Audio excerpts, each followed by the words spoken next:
G'day there and welcome once again to Oz Navigation. Today I'm going to have a talk about horizontal sextant angles. You might go, what's that and why do I care? Well, you probably don't care, that's fine, we'll see you later. But a horizontal sextant angle uses a sextant, which I'll talk about in a moment, to determine the angle between two objects along a horizontal plane. In the example that you can see here, the angle between these lighthouses is 32 degrees. Now from that angle we can use some mathematics or we can use a lookup table to determine the range of positions that we could be on that would form that angle of 32 degrees between those lighthouses. And that line or that curve of positions is known as a position line, and it's a position line created from a horizontal sextant angle. So this is a sextant. A sextant is a device that is used to measure angles. So the scale that you can see down the bottom here are the various angles that you can measure, and that looks like it's about 0 there, and I think it's about 120 or 150 degrees there. The angle is measured by looking through this eyepiece, and what happens is the light comes in here. Some of the light goes directly into the eyepiece and the rest of the light reflects off these two mirrors and comes into the eyepiece. And so what it does is it allows the light that's coming in reflected off the two mirrors to be adjusted by this angle. The effect of doing this is that it brings the two objects together and it shows them as a single object when you look through the eyepiece.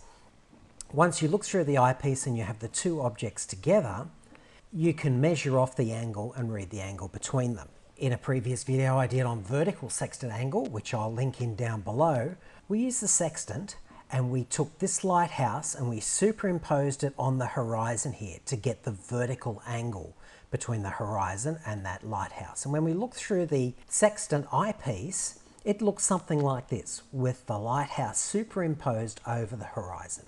When it's in that position, we can measure the angle between the two. We could do our vertical sextant angle. In this case, we're turning the sextant on its side and we're doing precisely the same thing. So to do a horizontal sextant angle, we need to start with some objects that are on your chart and that you can see from the ocean. Let's say you think you're somewhere out here in the ocean. You don't know where you are, but you think you're out here somewhere. You can see the three lighthouses off on the coast here, but you're not quite sure where you are. So if we take our sextant, we can measure some angles. We can say that the lighthouse 1 to lighthouse 2 angle is about 35 degrees, and the angle between lighthouse 2 and lighthouse 3 is about 42 degrees. I've drawn them in here on the chart here, but it really could be anywhere because we're somewhere in this grey circle we think, but we don't know where we are. I've just drawn them in here for demonstration purposes. What we need to do is we need to draw a line between lighthouse 1 and lighthouse 2.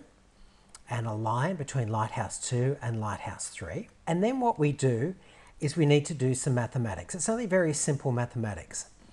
If we start with the first lighthouse and the second lighthouse, we know the angle we have between them is 35 degrees. If we subtract 35 degrees from 90 degrees, we end up with 55 degrees. That 55 degrees we can plot as an angle from this baseline from L1 and L2, and that will give us a position out here. I'll draw that in to show you what I mean. So if you draw this 55 degrees from the baseline out in this direction and from the baseline out in this direction, you'll get an intersecting point out here. Knowing this point here, you can actually now draw an arc of positions for this 35 degrees. So using this point as a center point and using your compass to draw a circle, you end up with an arc that looks like this. So it's a circle that is centered on this point and it travels through both lighthouse 1 and lighthouse 2 and comes out in this direction. Now this line represents all of the positions that could have an angle of 35 degrees to lighthouse 1 and lighthouse 2. If we now look at the second lighthouse and the third lighthouse, we get an angle of 42 degrees. If we do the same calculation, we say 90 degrees minus 42 degrees is 48 degrees. So if we draw in the 48 degrees here and the 48 degrees there, from that point we draw a circle going through L2 and L3 like this. And where this line intersects is our actual position. So that is the position where we're getting both 45 degrees between L2 and L3, and we're getting 35 degrees between L2 and L1.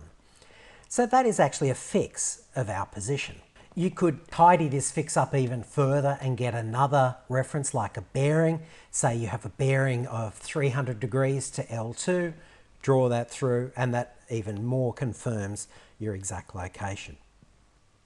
So while we thought that we were up in this position here, that turns out that we're actually down here quite a bit further. And we've been able to prove that with our horizontal sextant angles and taking a bearing from one of the lighthouses.